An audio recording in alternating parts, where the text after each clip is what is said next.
আল্লাহ তাআলার প্রতি ঈমানই হচ্ছে ঈমানের মৌলিক বিষয়। আল্লাহর উপর ঈমানই হবে ঈমানের কি মৌলিক বিষয়। আল্লাহ তাআলার প্রতি ঈমানের সংক্ষিপ্ত রূপ হচ্ছে কালিমা লা ইলাহা ইল্লাল্লাহু মুহাম্মাদুর রাসূলুল্লাহ। অর্থাৎ আল্লাহ ছাড়া কোনো ইলাহ নাই। হযরত মুহাম্মদ মুস্তাফা সাল্লাল্লাহু আলাইহি ওয়াসাল্লাম আল্লাহ তাআলা রাসূল। সবাই বলুন না সুবহানাল্লাহ। এই জন্য মিশকাত শরীফের মধ্যে বর্ণিত আছে মান ক্বালা লা ইলাহা ইল্লাল্লাহু দাখালাল জান্নাহ। যে ব্যক্তি আন্তরিক বিশ্বাসের সাথে লা ইলাহা ইল্লাল্লাহ বলবে সে জান্নাতে প্রবেশ করবে। সূরা হামিম 30 নং আয়াতের মধ্যে মহান আল্লাহ তাআলা ঈমান সম্পর্কে বলে ইন্নাল লাযীনা ক্বালু রাব্বুনাল্লাহু সুম্মা ইসতাকামু তাতানাজ্জালু আলাইহিমুল মালাঈকা। নিশ্চয়ই যারা বলেছে আল্লাহ আমাদের রব এবং এটার উপর বিশ্বাস রয়েছে তাদের উপর ফেরেশতা অবতীর্ণ হয়। আল্লাহ বলুন না সুবহানাল্লাহ। আল্লাহ আমাদের রব এটার উপরে যাদের বিশ্বাস রয়েছে তাদের উপর ফেরেশতা কি হয় অবতীর্ণ হয় নাজিল হয়। যার উপর ফেরেশতা নাজিল হবে মনে করবেন ওই ব্যক্তির উপর আল্লাহ তাআলার রহমত বর্ষিত হয়েছে বর্ষিত হচ্ছে ওই ব্যক্তি একজন মুমিন। আল্লাহ বলুন না সুবহানাল্লাহ। সালাতুল্লাহ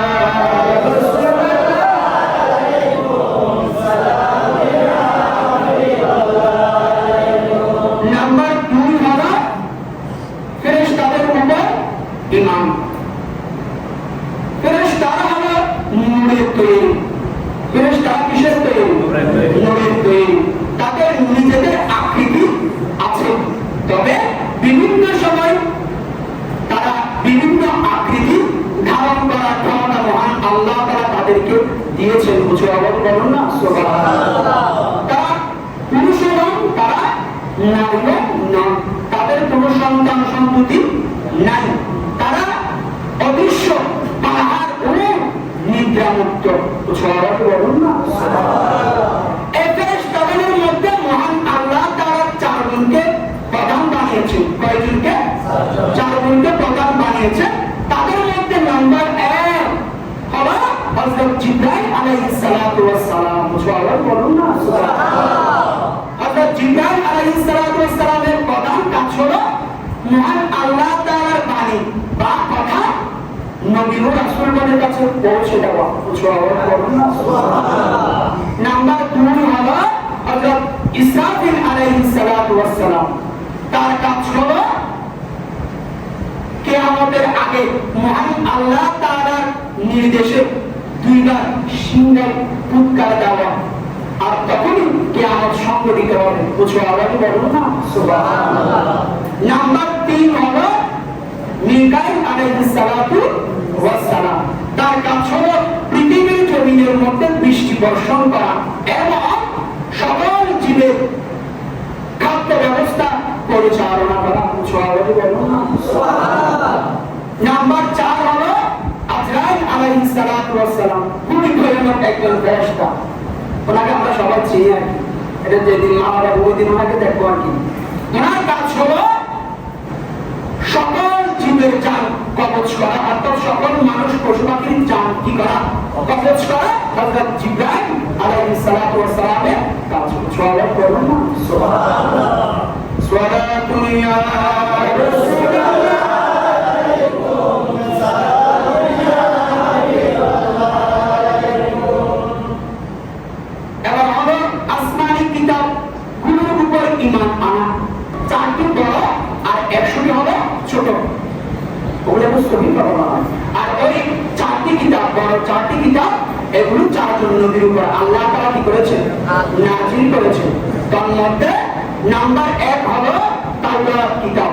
ওই কিতাবটি কার উপর নাযিল করেছেন? মূসা আলাইহিস সালাতু ওয়াস সালামের উপর মহান আল্লাহ তাআলা তাওরাত কিতাব কি করেছেন নাযিল করেছেন। নাম্বার 2 জাবুর। কিতাবটি মহান আল্লাহ তাআলা হযরত দাউদ আলাইহিস সালামের উপর নাযিল করেছেন। নাম্বার 3 ইনজিল হযরত ঈসা আলাইহিস সালামের উপর নাযিল করেছেন। নাম্বার 4 সর্বশেষ নাম্বার 4 হলো কোরআন। আমাদের নবী হায়াতুন নবী জিন্দা নবী নূরুন নবী হযরত মুহাম্মদ মুস্তাফা সাল্লাল্লাহু আলাইহি ওয়াসাল্লামের উপর নাযিল করেছেন। তাহলে কয়টি গেল? 4টি। কয়টি কিতাব বললাম? 104টি। তার মধ্যে 4টি হলো বড়, 100টি হলো ছোট। এই 4টি কিতাব 4 জন নবীর উপর নাযিল করেছেন। তাহলে আছে কয়টি? 100টি। 100টির মধ্যে হযরত আদম আলাইহিস সালামের উপর 10 খানা। উচ্চারণ করুন না সুবহানাল্লাহ। হাফিজ আলাইহিস সালামের উপর 50 খানা। উচ্চারণ করুন না সুবহানাল্লাহ। হযরত ইব্রাহিম আলাইহিস সালামের উপর 10 খানা। উচ্চারণ করুন না সুবহানাল্লাহ। সর্বশেষ হযরত ইদ্রিস আলাইহিস সালামের উপর 30 খানা কিতাব নাযিল করেন। উচ্চারণ করুন না সুবহানাল্লাহ। এই কিতাবগুলোর উপর ঈমান আনা, এই কিতাবগুলো মানা, বিশ্বাস করা আমাদের প্রত্যেকে ঈমানি দায়িত্ব, আমাদের উপর ফরজ। অতএব এই কিতাবগুলো বিশ্বাস করা মহান আল্লাহ তাআলা সেই তৌফিক দান করুন। সকলে বলুন আমিন। সালাতু আলা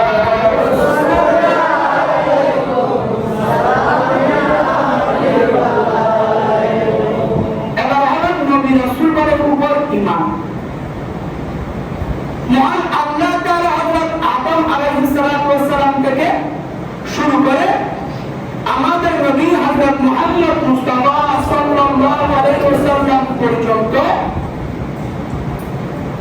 মানব জাতির হিদায়াতের জন্য অসংখ্য যুগে যুগে নবী রাসূল পাঠিয়েছেন।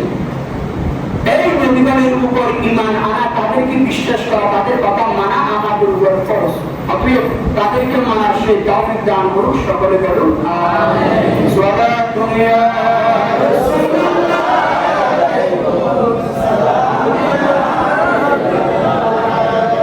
নাম্বার 5 হলো তাকদীরের উপর ঈমান। কিসের উপর ঈমান?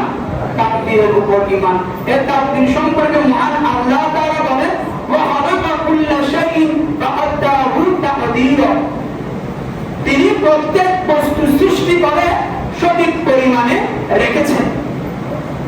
অর্থাৎ সৃষ্টির যাবতীয় ভালো মন্দ, উত্থান পতন, জন্ম মৃত্যু, রিজিক, উপকার অপকার, লাভ ক্ষতি, কবর কোথায় কিভাবে ঘটবে এবং এগুলো ভালো খারাপ পরিণাম কি হবে, সবকিছু মহান আল্লাহ তাআলা বিশ্ব সৃষ্টির আগে নির্ধারিত করে রেখেছেন। কিছু আরো বলুন না সুবহানাল্লাহ।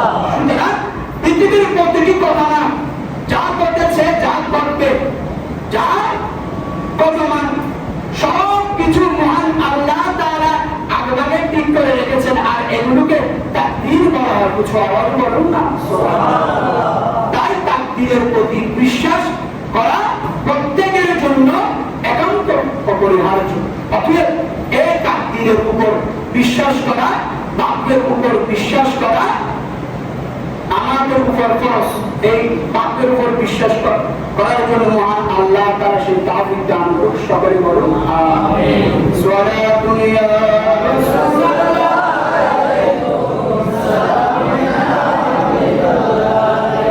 নাম্বার 6 হলো কিয়ামত দিবসের উপর ঈমান আনা। এই পৃথিবীতে সবকিছু একদিন ধ্বংস হয়ে যাবে এবং মানুষ সকল প্রাণী মৃত্যুবরণ করবে। আর একে কিয়ামত বা আখিরাত বলা হয়। বলুন না সুবহানাল্লাহ। এই সম্পর্কে মহান আল্লাহ তাআলা বলেন ইন্নাস সাআতা লা ইয়াকুল লা রাইবা ফিহা ওয়ালাকিন্না আকতারান নাস লা ইউমিনুন। অবশ্যই কিয়ামত সংঘটিত হবে, এতে কোনো সন্দেহ নাই। অথচ অধিকাংশ মানুষ বিশ্বাস করে না। একদিনে সব কিছু হয়ে যাবে, ধ্বংস হয়ে যাবে, কিয়ামত সংঘটিত হবে, বিচার শুরু হবে। এটা অনেকে কি করে না, বিশ্বাস করে না। এটার উপর বিশ্বাস করা আমাদের প্রত্যেকের উপর ফরজ। অতএব মহান আল্লাহ থাকার সেই তৌফিক দান করুক, সকলে বলুন আমিন। সালাতু ইয়া রাসূলুল্লাহ আলাইকুম সালাতু ইয়া নাম্বার 7 সর্বশেষ সেটা হলো পুনরুত্থানের উপর ঈমান আনা। কিসের উপর ঈমান আনা? পুনরুত্থানের উপর ঈমান আনা। পৃথিবীতে কাউকে পানি দিয়ে ফেলেছে, পানিতে ডুবে মারা গেছে, আগুনে পুড়ে মারা গেছে, দেখে সব কিছু কি হয়ে গেছে? পুড়ে গেছে। সব কিছু কি হয়ে গেছে? পুড়ে গেছে। বা কিন্তু এই সব কিছু পুনরুত্থান ঘটাবেন মহান আল্লাহ তাআলা। জবাব বলুন না সুবহানাল্লাহ। অর্থাৎ মানুষের সব কিছুকে হয়ে যাবে। হিন্দুদেরকে যখন শ্মশানের মতো পোড়ানো হয় তখন তাদের সব কিছু পুড়ে যায়। বাট একটা জিনিস পড়ে না, সেটা হলো